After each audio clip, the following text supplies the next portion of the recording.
It was a dark and stormy night at Man's Grill, a small roadside diner located on the outskirts of town. Rick Gagger and King Crisis were working the graveyard shift, as they had done for many years, serving up burgers and fries to the occasional traveler who happened to pass through. As the night wore on, the rain began to fall harder and the winds picked up, making the diner feel even more desolate and isolated than usual. Suddenly, the lights flickered and went out, leaving Rick and King in total darkness. At first, they thought it was just a power outage, but then they heard strange noises coming from the kitchen.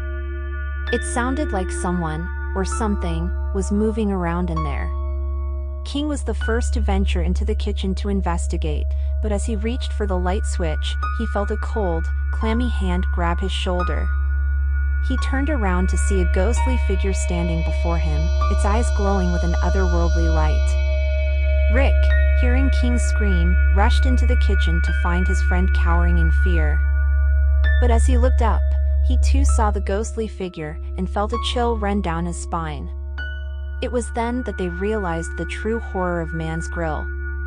Legend had it that the diner was built on top of an ancient burial ground, and that the spirits of the dead still haunted the place to this day. As the night wore on, the ghostly apparitions became more and more frequent, and Rick and King knew they had to make a run for it before they too became trapped forever in the haunted diner. They made a mad dash for the door, but as they reached it, they heard a voice whispering their names, urging them to stay. But they knew that they had to leave Man's Grill behind, and they never looked back as they ran into the stormy night, vowing never to return again.